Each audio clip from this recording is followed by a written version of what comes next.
Hey everyone, it is Saturday, July 14th at 6:45 in the morning, and we are on our way from Rancho Cucamonga to San Diego, California. My name is Tim Valverde, and I'm the celebration pastor at Fountain of Truth Church. If you followed along our Easter vlog, this is like a continuation of that. And we are going to be extending to San Diego from Rancho Cucamonga. Essentially, we're church planning. We've never done it before, so we're going to be documenting it and just sharing this historic journey with you all.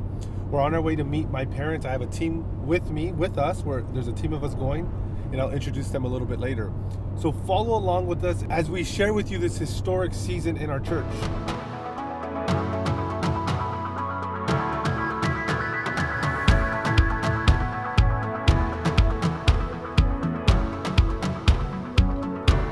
Okay, we are at Frank's Flapjack in San Diego, East Street, like the Benita area, I think. So we're having breakfast, we're debriefing, we're looking over the script, and we're getting ready to go. So we're about a mile away from the cemetery.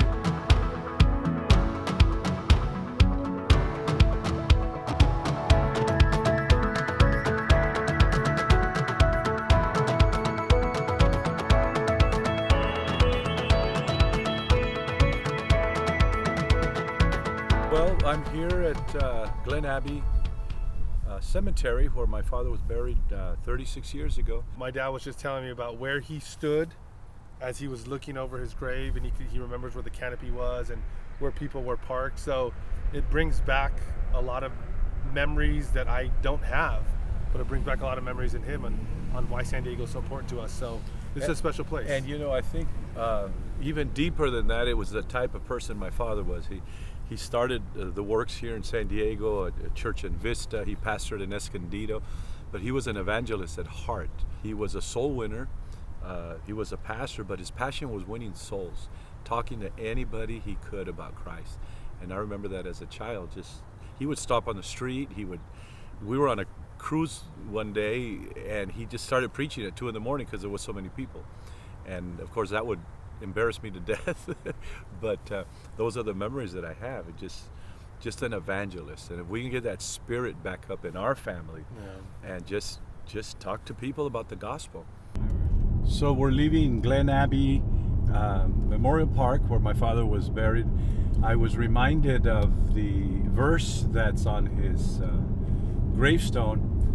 Actually, it's a part of a song years ago. I'm talking maybe 50 years ago.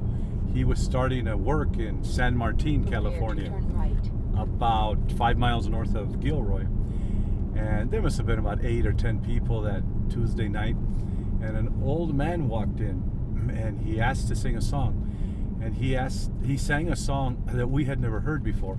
It's called Paloma Mia. So it talks about the book of Song of Solomon, and how turn right in 300 yards onto Interstate 805. How the church is the dove, and it says Paloma Mia, pasó el invierno, pasó el verano, pasó el invierno, Paloma Mia, no llores más. And so my mom and dad took that song, and they used to sing it everywhere. I think I still have a cassette recording of that.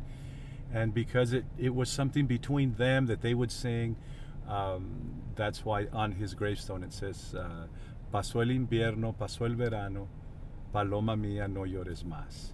So now we're headed from Glen Abbey Memorial Park, where my father was buried, over to Mercy Hospital, where I was born, April 29th, 1957.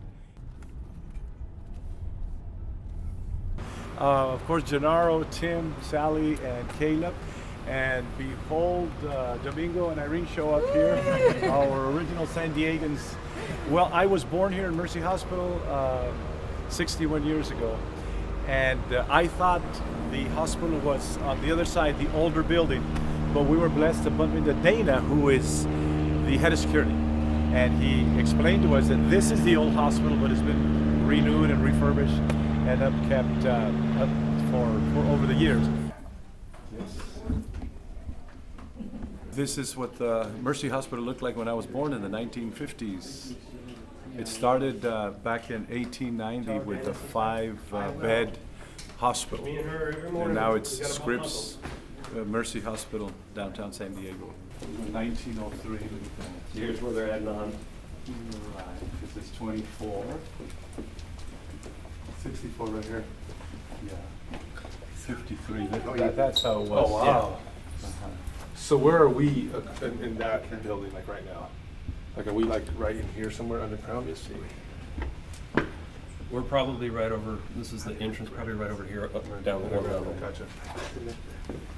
My dad was in the service when I was born, and my mom's roommate was pregnant, and she thought she was going to have a boy, but this was before sonograms and things. So she was married to an admiral, and she had just gifts up to the ceiling, a lot of gifts, but for boys. She had a girl, so her daughter and I were born on the same day, so she just gave my mom all the gifts that were boys' clothes and all the blue stuff.